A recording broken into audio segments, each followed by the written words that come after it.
Aujourd'hui, je vais rencontrer un lecteur. Alors c'est l'avantage quand on a un blog et puis qu'on est pas mal lu, c'est qu'il y a des gens partout dans le monde. Moi j'ai l'avantage que mon blog soit assez ancien, parce que je l'ai créé en 2007. Je crois qu'il y a à peu près 3000 personnes chaque jour sur le blog, donc ça fait du monde, plus sur YouTube et Facebook, etc.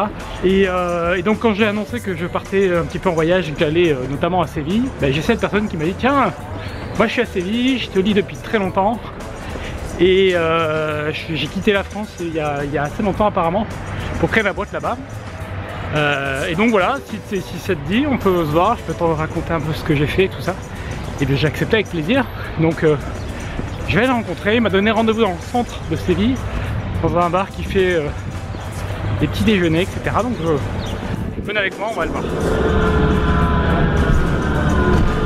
J'étais en train de monter dans le bus et il y a une personne âgée qui est passée littéralement devant moi, qui m'a poussé. Je me suis dit waouh, c'est féroce ici, hein. Ici aussi, il y a certaines personnes âgées qui sont vraiment féroces. C'est incroyable. Alors le but de mon voyage, là, de mon tour en Europe, c'est tout simplement de profiter de la vie, profiter du fait que je puisse me déplacer et toujours continuer à gagner de l'argent grâce à mon business, que je puisse profiter de mon indépendance géographique et économique. Donc voilà, faire un grand tour en famille. Alors on a notre bébé qui a 9 mois, donc voilà, on fait pas non plus des trucs de fou, mais on essaie de se trouver des endroits confortables où on puisse rester, explorer les environs. Et puis, alors je sais pas si vous avez des enfants, mais il y a une période qui est plutôt propice d'après tous les parents pour voyager avec un enfant, c'est avant qu'il marche. Parce qu'après, apparemment, quand il marche, ça devient un peu plus compliqué à gérer dans les avions, etc. etc. Là, c'est vrai que c'est extrêmement simple. En plus, il est super bonne nature, donc on prend l'avion, il dit rien. On est allé à un cours de cuisine pendant 4 heures, il a adoré, il a regardé avec les gens, il a joué avec les gens. Donc voilà, c'est une bonne période pour faire ça. Et donc l'idée, c'est de commencer par Séville, l'Andalousie, parce que c'est toujours un endroit que j'ai voulu voir. J'ai jamais pris le temps d'y aller avant. Et c'est comme toujours dans les voyages, c'est que quand on y va 2 jours, 3 jours, une semaine, on sent qu'on rate plein de trucs, quoi. Et là j'ai voulu changer un peu ce mode là. Alors il y a plein de challenges dont je vous parlerai, c'est-à-dire que ça devient plus compliqué de travailler, ça devient plus compliqué de s'organiser évidemment, mais j'ai mis en place plein de choses dont je vous parlerai dans d'autres vidéos. Mais l'idée c'est vraiment de s'installer quelque part, de profiter, de vivre comme les gens du coin au maximum. Donc on va commencer par Séville, après on va à Vienne, en Autriche. Donc j'y suis déjà allé en vacances et j'avais vraiment bien aimé. Alors c'est pas la ville la plus fun, par contre c'est une ville où il fait bon vivre. Et ce que j'aime bien avec les pays comme l'Allemagne ou comme l'Autriche, c'est qu'on peut vraiment trouver de la bonne nourriture quand on sait ce qu'on cherche. Pas la nourriture locale forcément, mais en tout cas on va trouver des bons produits. Il y a plein de magasins bio, donc ça j'aime bien aussi pour bien se nourrir. Il y a plein de trucs sympas. Donc ça sera la prochaine destination, on va y rester 2 mois. Ici à Séville on reste 1 mois et demi. 2 mois à Vienne, après je sais pas où on va. Et souvent on me demande combien de temps tu pars, je sais pas combien de temps je pars. La vraie réponse c'est jusqu'à ce qu'on en ait un petit peu marre et qu'on ait envie de se poser, quoi. Donc ça peut être fin d'année, ça peut être dans 1 an, dans 2 ans, je sais pas.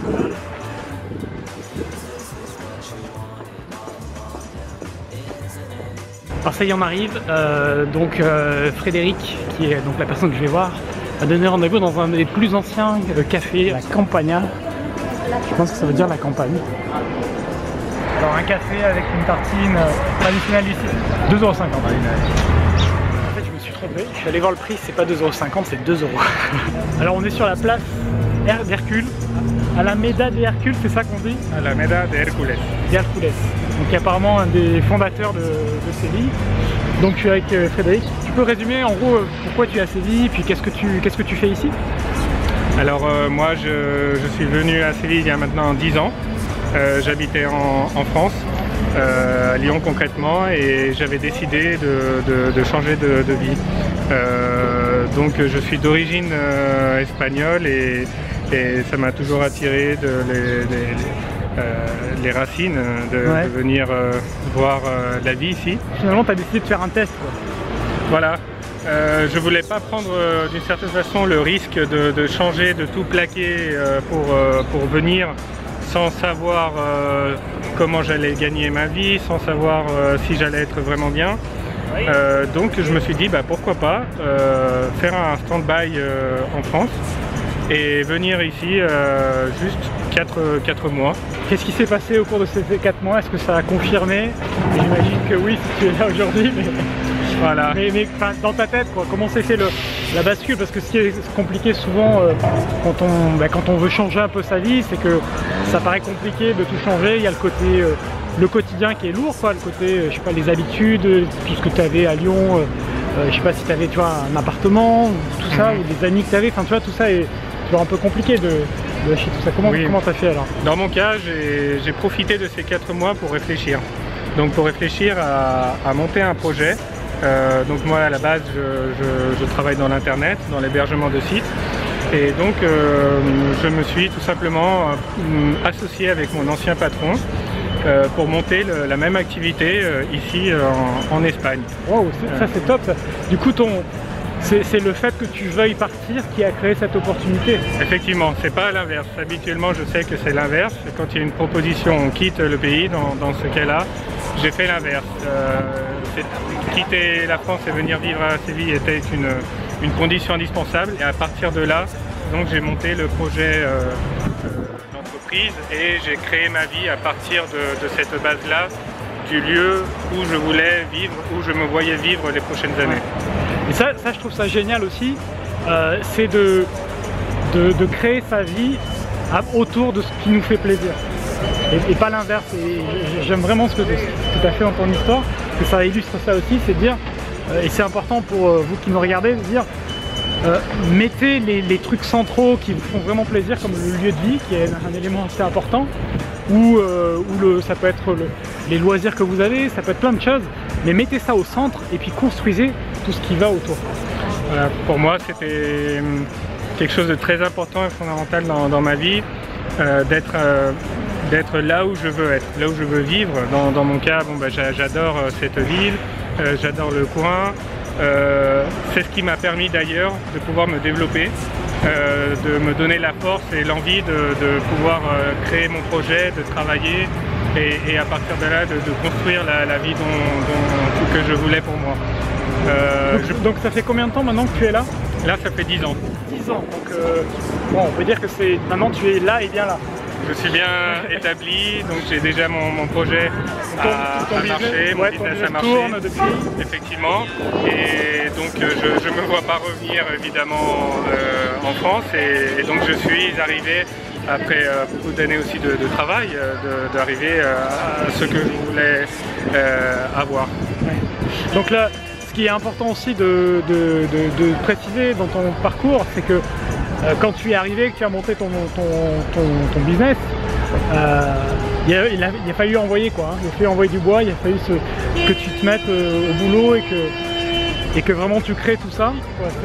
C'est parce que tu t'es mis au travail, tu t'es retroussé les manches, ouais, effectivement, que tu l'as créé quoi. Effectivement, je me suis créé donc tout un projet. Ça m'a pris beaucoup de temps, beaucoup de travail acharné pour en arriver à aujourd'hui avoir mon business qui tourne, les piliers sont mis, et maintenant ça fait quand même un petit moment, mais je peux profiter aussi de l'endroit où je suis. Et encore une fois, tout ce travail, peut-être en étant dans un lieu où je me sentais pas bien, aurait fait que ça aurait peut-être pas marché. Donc là il y a un truc aussi très important dans ton parcours que vous devez vraiment connaître et respecter, c'est le principe de dire il faut s'investir dans ce que vous voulez créer. C'est-à-dire là, ce que j'aime bien, c'est que tu t'es mis sur un projet qui rapporte sur le long terme. Ça demande beaucoup d'efforts au départ, comme tout business. Il y a un investissement personnel en temps, etc., en énergie. Mais une fois que c'est en place, ça peut prendre 6 mois, 1 an, 2 ans ou plus. Mais une fois que c'est en place, effectivement, après vous tirez les fruits, vous tirez les bénéfices de ça. Et c'est la phrase souvent qu'on retrouve qui dit travailler comme personne n'accepterait de le faire pendant quelques années pour après vivre comme que la plupart des gens ne peuvent pas vivre le reste du temps. Effectivement, mon choix était de tout donner dès le départ parce que mon projet était sur le très long terme. Je ne voulais pas faire cet effort et ce travail après. Je voulais le faire dès le départ L'âge me le permet, l'envie me le permet et donc tout donner dès le départ pour ensuite pouvoir construire un schéma. Je conserve avec l'accent qui soit plus en accord avec la vie dont je rêve, donc c'est-à-dire réduire la quantité de travail et pouvoir investir dans d'autres secteurs comme l'immobilier où il y a des bonnes opportunités, etc. Et m'ouvrir et évidemment avoir plus de temps pour moi. Ok, bah, écoute, merci Frédéric pour ton témoignage. J'espère que ce témoignage va vous donner des idées, va vous inspirer et puis va vous donner envie d'explorer et de construire votre vie autour de ce que vous voulez vraiment. Vous le mettez au centre et puis tout le reste viendra s'aligner naturellement autour de ça. Merci. Merci.